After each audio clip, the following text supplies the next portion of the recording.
அல்லேலூயா. கர்த்தராகிய இயேசு நாமத்தில் உங்களை வாழ்த்துகிறேன், வரவேற்கிறேன். இந்த வேலையில் நம்மளுக்கு கொடுக்கப்பட்ட வார்த்தை 20:21.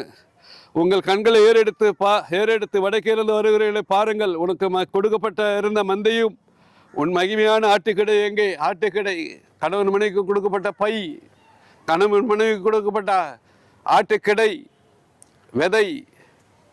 கள்ளத்தர கர்த்தருக்கு அருவருப்பானது. மாடு கழுதை விதை விதைச்சு அது பிள்ளைக்கு கணக்கு வச்சிருக்குது, விதைக்கு கணக்கு வச்சிருக்குது. காக்காவை பாருங்க, வருஷத்துக்கு ஒரு வாட்டி இணை சேரும், அது விதைக்கு கணக்கு வச்சிருக்கு. அது களஞ்சியம் இல்லை, பண்டகசாலை அதுக்கு இல்லை. அது வீணாக விதை விதைக்காது, பாவத்தை அறுக்காது. அதுக்கு பண்டகசாலை இல்லை, களஞ்சியம் இல்லை. யாத்திரை 5 நீங்க உங்களை நீங்களே உங்க ஜீவனை கசவாக்கி கொண்டே இருந்தீங்கன்னா உங்க செங்கலை இருத்தே அவன் எரிநரத்தை கட்டுறா, பாதாளத்தை கட்டுறா, களஞ்சியத்தை கட்டுறா உங்களுக்கு விரோதமாகவே. பாருங்க, அடுத்தது பாருங்க. அவர் உன்னை விசாரிக்கும் போது என்ன சொல்வாய்? ஆட்டுக்கிட்ட எங்கே? உனக்கு கணக்கு சொல்லு. உன் விதை எங்கே? பழமையா போகாத பணப்பை. ஆதிகாமம் 2 பை சொன்னது பொன் விளையும், பொன் விளையும். லூக்கா 12 சொல்லாது பழமையா போகாத பணப்பை. உன் பொக்கிஷம் எங்கேயோ அங்கே இறுதி இருக்கும். நீங்க எங்க படுக்கையில உங்க பொக்கிஷத்தை சிந்திட்டீங்கன்னா உங்க கையாலே உங்க படுக்கை புழுக்கள் ஆக்காதீங்க, போரை பூச்சி ஆக்காத. உங்க கையாலே எரிநரத்தை கட்டாதீங்க. கனியற்ற ஒருவர் கடிந்து கொள்ளுங்க. நியாய தீர்ப்பு நாளில் குமாரன் கேட்பாரு, ஆட்டுக்கடை எங்கே? தாயே கருப்பத்தின் கனி எங்கே? கணக்கு சொல்லுன்னு கேட்பாரு. நீங்க கணக்கு ஒப்பிக்கணும். அவர் சித்தமில்லாமல் தலைமுடி சிந்தாது. உங்க தலைமுடியெல்லாம் என்ன பட்டிருக்கு? என்ன பட்டிருக்கு? உங்க பொக்கிஷம் எங்கே? அங்க உங்க இறுதி இருக்கும். இப்போதே உங்க பொக்கிஷத்தை பாதுகாத்து கொள்ளுங்க. மனம் மாறுங்க.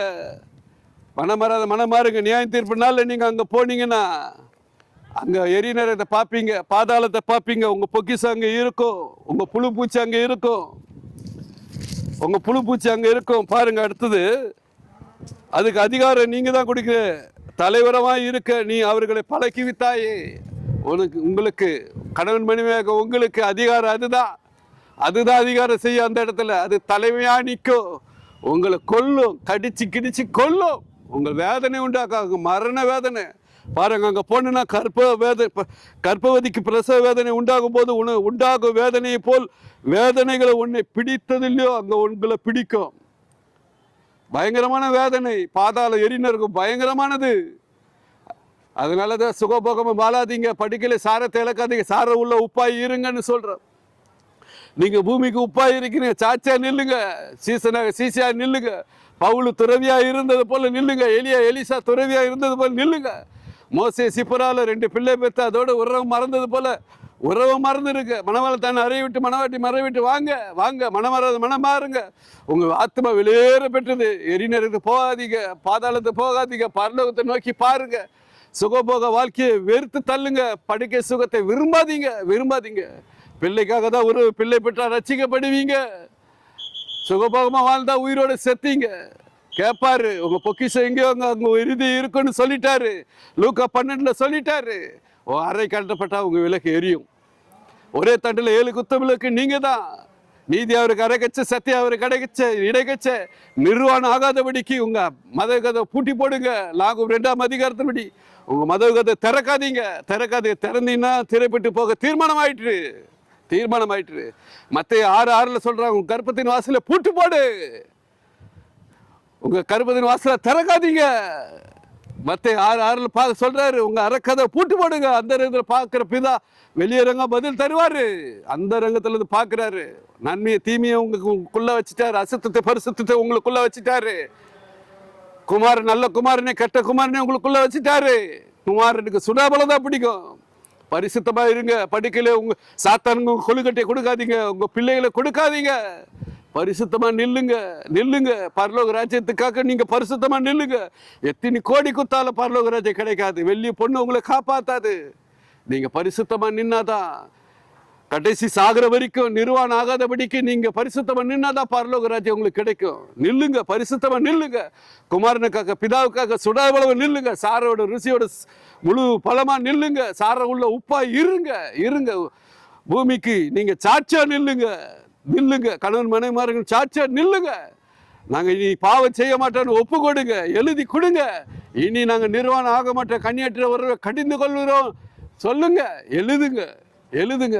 நம் முன்னோர்கள் எழுதி வச்சாங்க. குமாரனுக்கு சுறாபல தான் பிடிக்கும், பிடிக்கும். எழுதினதே சத்திய எழுதினதே. எச்சரிக்கையா இருங்க. குமாரனுக்காக சுடாதளவா நில்லுங்க. பிதாக்காக குமாரனுக்காக சுடாதளவா சார உள்ள உப்பா இருங்க. சாட்சியா நில்லுங்க.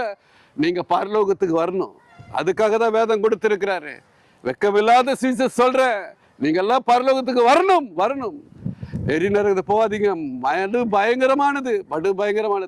எல்லாரும் மனமாறுங்க. சுகபோக வாழ்ந்த உயிரோடு செத்தீங்க. படுக்கையில் சாரத்தை இழக்காதீங்க. உங்க கையாலே படுக்கையில புழுக்களாக மாத்தாதீங்க. போர்வை பூச்சியா மாத்திக்காதீங்க. நிர்வாணம் ஆகாதபடி தன் வஸ்திரத்தை பாதுகாத்துக் கொள்ளுங்க. பாக்கியவான் வெளிப்படுத்தல் எழுதுறபடி உங்க வஸ்திரத்தை பாதுகாத்துக் கொள்ளுங்க. கணவன் மணி என்ன காமக்கினி மோகக்கினி சாத்தான் போட்டாலும் 7 மடங்கு அக்கினியை போட்டாலும் பொச்சில நிறுத்தினா அவன் தலையை நீங்க நசுக்குங்க. ஜெயித்து நில்லுங்க. சாத்தான காமத்தை மோகத்தை பாவத்தை ஜெயித்து நில்லுங்க. சாத்தானை ஜெயித்து நில்லுங்க. கர்த்தருடைய வருகை மட்டும் நில்லுங்க. இப்போது நம்ம ஜெபிப்போம். எங்கள் பரலோக பிதாவே, இந்த அருமையான வேலையில் நம்ம துதிக்கிறோம், சோத்திரிக்கிறோம். எங்களுக்காக சத்தியத்தை எழுதி வைத்திருக்கிறது. சத்தியத்தை அறிந்தால் சத்தியம் உங்களை விடுதலையாக்குன்னு எழுதி. எல்லாரும் இந்த சத்தியத்தை அறிந்து கிருபை தாங்க ராஜா. படுக்கையில் சாத்தான் கண்ணி வச்சிருக்கிறான். வெளிப்படுத்துங்க. எல்லாருக்கும் வெளிப்படுத்துங்க ராஜா. வெளிப்படுத்துங்க. எனக்கு வெளிப்படுத்தும் போது எல்லாரும் ஜனங்களுக்கு வெளிப்படுத்துங்க. எல்லாரும் பரலோக ராஜ்யத்துக்கு வரட்டும். இதை கேட்டு மனமாறட்டும். படுக்க சுகத்தை விரும்பாதபடிக்கு எல்லாரும் பரிசுத்தமா நிக்க கிருபை தாங்க. இயேசு நாமத்தில் ஜெபிக்கிற ஜெபங்கள் பிதாவே. ஆமென். அல்லேலூயா.